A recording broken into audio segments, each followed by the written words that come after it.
pourquoi la maison de son père était dans les ténèbres. Pourquoi ses 5 frères l'étaient aussi. Si le grand problème que nous avons en Afrique, au Congo ici, ou au Congo Kinshasa, dans la francophonie, c'est parce que nous ne voulons pas écouter les Moïse et les prophètes. Suffisant parce qu'on a l'argent.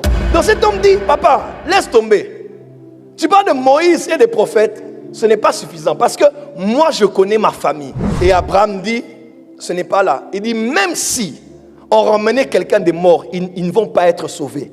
Qu'ils écoutent Moïse et qu'ils écoutent les prophètes. Cet homme avait le fardeau de sa famille.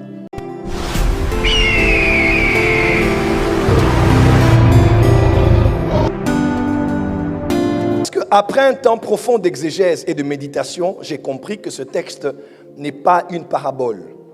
Tous les commentateurs bibliques et les théologiens sont d'accord que dans une parabole, on tait les noms. Mais ici, plus d'un nom sont cités. Alors cela doit être non seulement une légende juive, mais certainement une histoire vraie. Amen. Je vais vous citer 4 choses fondamentales que je retiens de ce texte. Et c'est sur base de ça que je vais baser mon développement de ce soir. Premièrement, cet homme qui est mort, c'était le riche, n'est-ce pas? On dit le riche était mort, Lazare était mort. On dit plutôt Lazare mourut, le pauvre, et le riche mourut aussi. En d'autres termes, les pauvres meurent, les riches aussi. Que vous n'ayez rien sur la terre ou que vous en ayez en abondance, la finalité sera la même. Vous allez tous passer par la voie de la mort et affronter tôt ou tard votre éternité.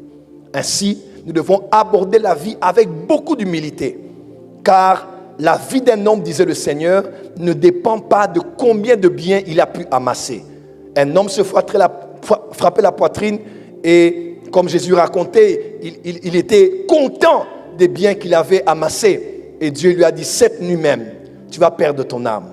Et Jésus disait dans Matthieu chapitre 6, à quoi sert-il à un homme de gagner le monde s'il perdait son âme? Quelqu'un peut dire amen très fort.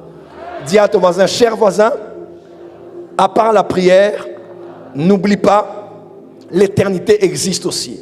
Que vous soyez riche, pauvre, homme de basse classe ou politicien au Congo-Brazzaville, laisse-moi te dire, tôt ou tard, tu vas rencontrer l'éternité.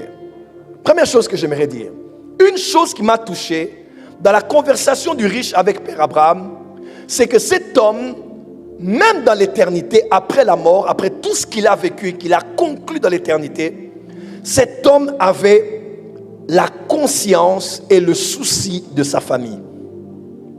Ah, ça me touche. On voit quelqu'un qui est déjà mort, il est dans l'au-delà, mais il dit à Abraham, il dit, moi je suis déjà ici. Je suis déjà au lieu de souffrance. Mais il dit, j'ai aussi un père qui a aussi une maison.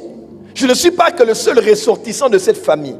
Je sors de cette famille, mais moi je suis déjà passé de la vie à la mort. Mais dans la maison de mon père, il y a 5 frères qui sont là. Et je veux qu'ils soient sauvés. Alors on voit Lazare, que Lazare aille dire à mes frères de se repentir afin qu'ils ne viennent pas là où moi je me retrouve aujourd'hui. Chers frères et sœurs, cet homme bien que mort avait le fardeau de sa famille. Cet homme bien que mort pouvait compter le nombre d'âmes qu'il voulait voir sauvées. Pas 1, 5. Et peut-être le père qui était encore vivant. Même dans l'au-delà, il avait le fardeau et le souci de voir sa famille être sauvée. Si un mort a le fardeau de sa famille, que dire de toi qui es vivant? Le temps est plus qu'arrivé où alors que tu commences cette année, tu dois t'appuyer sur des versets qui disent « Crois au Seigneur Jésus et tu seras sauvé toi et toute ta famille. » Cet homme savait, comme lui, il était de cette famille-là, il dit « Je connais notre famille. » C'est la raison pour laquelle même, moi je me retrouve ici. Parce que le produit de ma famille, c'est toujours l'éternité dans les ténèbres. Ainsi, je ne veux pas que mes frères arrivent en ces lieux. Est-ce que tu as le fardeau de voir les membres de ta famille être sauvés?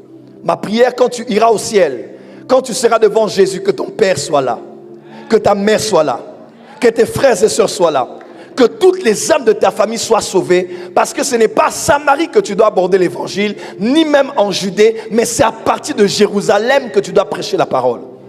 Voilà pourquoi cette année, je prie pour toi que ton mari se convertisse, que ta femme connaisse la lumière, que tes enfants aussi soient sauvés. Dis à ton voisin, porte le fardeau de ta famille. Il est écrit dans 1 Timothée que celui qui ne prend pas soin des siens et de ceux de sa famille, il est pire qu'un incroyant et il a abandonné la foi.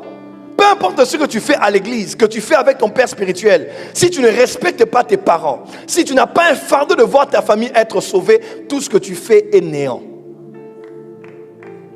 On peut choisir la femme avec laquelle on va se marier, l'homme avec qui on passera le restant de sa vie. On peut choisir son parti politique, on peut choisir la ville où on veut s'installer. Mais la famille, on ne la choisit pas. C'est Dieu qui t'a donné le père que tu as, la mère que tu as et les frères et sœurs que tu as. Dis à ton voisin, 5 âmes ne doivent pas aller dans les ténèbres. Cet homme ne regardait pas que des hommes, il regardait des âmes. Parce qu'alors qu'il parlait à Abraham, il n'avait plus de corps. Il n'avait plus de bras, plus de mains. Il n'avait plus un corps physique. Il n'était qu'une âme dans l'au-delà. Il a dit, je connais mes frères, je veux que leur âme soit sauvée. Dis à ton voisin, cette année, le salut doit entrer dans ta maison.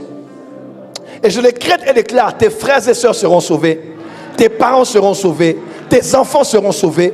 Il est plus que temps où tu te décides d'aller au ciel et de voir Jésus avec tous les membres de ta famille. Cet homme avait le fardeau de sa famille. À la porte des cieux, nous sommes une église de famille. Il faut avoir le fardeau de ta famille. Ma prière aujourd'hui, si tu n'es pas marié, comme j'ai déclaré, que tu sois marié et que tu sois stable. Que tu aies aussi ta famille que tu as fondée par la grâce de Dieu. Au-delà de la société, au-delà de la richesse, David était un succès public, mais un échec privé. Il avait un grand succès devant tous, mais en privé, ses enfants, c'était du n'importe quoi et ils étaient tous dans la dépravation. Ma prière est que tu réussisses en public, mais que tu réussisses aussi en privé. Deuxième chose rapidement. Cet homme a voulu que Lazare qui est dans l'au-delà aille sauver ses frères, aille prêcher à ses frères, aille ramener ses frères sur la bonne voie. Et vous savez qu'est-ce qu'Abraham lui a dit? Il dit non. Qu'est-ce qu'Abraham dit? Il dit, pour que tes frères et ta famille soient sauvés, on n'a pas besoin de quelqu'un qui quitte de la mort pour la vie afin de les prêcher. Qu'est-ce qu'ils ont? Ils ont Moïse et les prophètes. Il dit, la maison de ton père là, ont Moïse et les prophètes. C'est suffisant. S'ils écoutent Moïse, ils écoutent les prophètes, ils ne viendront pas là où toi tu es exactement ici. Et cet homme a dit non. Dis avec moi non. Plus fort? Plus fort? Et la deuxième version qu'on a lui dit, ce n'est pas suffisant. Dis à ton voisin, ce n'est pas suffisant. Donc cet homme dit, papa, laisse tomber. Tu parles de Moïse et des prophètes, ce n'est pas suffisant. Parce que moi, je connais ma famille. Et Abraham dit, ce n'est pas là. Il dit, même si on ramenait quelqu'un des morts, ils ne vont pas être sauvés. Qu'ils écoutent Moïse et qu'ils écoutent les prophètes. Vous avez toujours lu ce verset, mais ce verset veut dire aussi ceci. Pourquoi la maison de son père était dans les ténèbres? Pourquoi ses 5 frères l'étaient aussi? C'était prédictible. Il savait que ces hommes-là, toute la maison allait le rejoindre dans ce lieu de ténèbres. Parce qu'il connaissait sa famille. Et quand Abraham a dit non, il y a Moïse sur la terre, il y a les prophètes sur la terre, il dit papa, laisse tomber, je connais ma famille. Qu'est-ce que cet homme voulait dire à Abraham? Je connais ma famille. Il n'écoute pas Moïse. Et il n'écoute pas les prophètes. À vrai dire, c'est quoi le problème? Cette famille était dans les ténèbres, au point où leur frère s'est retrouvé là-bas, le riche. Parce que sur la terre, il n'écoutait ni les prophètes, ni Moïse. Il avait tellement de richesses qu'il ne connaît qu'un Lazare qui venait manger les miettes. Mais sur la terre, tellement qu'il avait l'argent, il était peut-être un entrepreneur. Il a dit, quand les prophètes parlaient, quand Moïse parlait, à vrai dire, ma fille Nancy, le plus grand problème de cette maison-là, leur frère de l'au-delà le savait. Il dit, chez nous là, on a trop d'argent. On est une grande famille, on est à 6. J'ai 5 frères. Les sœurs, généralement les Hébreux, cachaient cela. et j'ai un père, j'ai une mère. Il dit, nous là, on n'écoute pas Moïse, on n'écoute pas les prophètes. J'aimerais vous suggérer quelque chose ce soir. Et si les grands problèmes que nous avons dans nos familles sont dus au fait que nous refusons d'écouter Moïse et les prophètes? Et si les vrais problèmes que nous avons dans nos assemblées, c'est parce qu'on a refusé d'écouter Moïse et les prophètes? Et si les problèmes dans lesquels nous sommes, nous, toi, tes sœurs, toi, tes frères, toi, tes oncles, regardez par exemple, Dieu parle du nom de quelqu'un.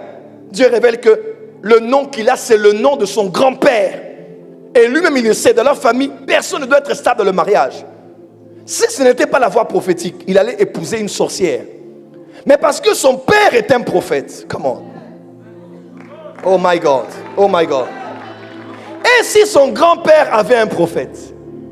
Et si son père avait un Moïse? Quelqu'un me comprend? La plupart des problèmes que nos églises, que nos sociétés ont aujourd'hui, c'est parce que nous méprisons Moïse et nous méprisons les prophètes. Moïse, c'est la loi. Les prophètes sont les interprètes de la loi. Moïse, ça peut être aussi le prophète majeur et les autres prophètes qui viennent à sa suite. Moïse et les prophètes, puisque Moïse était prophète aussi. Et si le grand problème que nous avons en Afrique, au Congo ici, ou au Congo-Kinshasa, dans la francophonie, c'est parce que nous ne voulons pas écouter les Moïse et les prophètes. Suffisant parce qu'on a l'argent. Suffisant parce qu'on a une grande famille. Suffisant parce qu'on a un grand nom. Suffisant parce qu'on a une grande structure. Laisse-moi te dire, il est écrit dans la parole de Dieu, confiez-vous en l'Éternel votre Dieu et vous serez affermis. Mais confiez-vous en ses serviteurs les prophètes et vous réussirez et vous prospérerez.